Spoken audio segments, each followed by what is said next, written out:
Pemirsa, lingkungan keluarga dapat melatih generasi muda untuk bertani. Hal itu dapat diwujudkan dengan mengoptimalkan lahan pekarangan sehingga kebutuhan akan pangan keluarga dapat dipenuhi.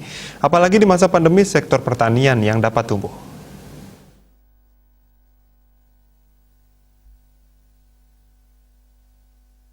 Pandemi COVID-19 merontokkan sendi-sendi kehidupan, terlebih Bali yang sebagian besar mengandalkan sektor pariwisata. Agar tidak kelimpungan dengan terjangan wabah, masyarakat Bali harus kuat dalam menunjang kehidupan sehari-hari dengan ketahanan pangan keluarga untuk bertahan dengan mengoptimalkan lahan pekarangan yang ada.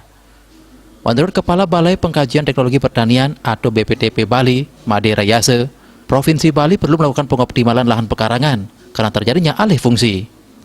Dengan adanya penyusutan lahan, hasil produksi pangan ke depan dirasakan akan sulit. Untuk menghasilkan pangan yang sehat, ibu rumah tangga atau kelompok wanita tani agar memiliki tanaman seperti cabai di pekarangan rumah.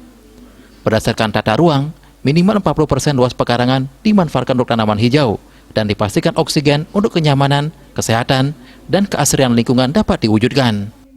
Kenapa Provinsi Bali sangat perlu untuk optimalisasi lahan pekarangan? Pertama, karena terjadinya alih fungsi yang luar biasa. Jadi produksi pangan kita yakin akan semakin sulit ke depannya karena alih fungsi lahan yang luar biasa.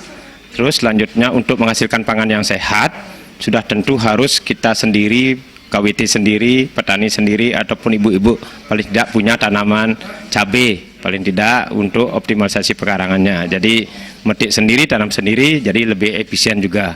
Di samping itu, berdasarkan tata ruang, paling tidak 40% lahan itu untuk tanaman hijauan. Jadi kalau tidak dikembangkan tanaman di pekarangan, otomatis oksigen, kenyamanan, kesehatan lingkungan, keasrian sudah pasti tidak akan bisa diwujudkan. Jadi banyak hal yang bisa dioptimalkan melalui lahan pekarangan ini. Jadi untuk efisiensi, kesegaran, kenyamanan, melatih, menghasilkan generasi muda untuk berusaha tani.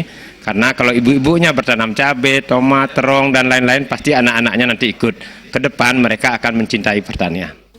Ditambahkannya untuk di pekarangan tanaman yang bagus dikembangkan adalah cabai, tomat, terong, dan jambu kristal.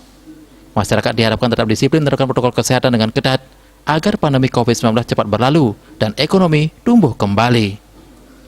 Indrawan, Bali TV.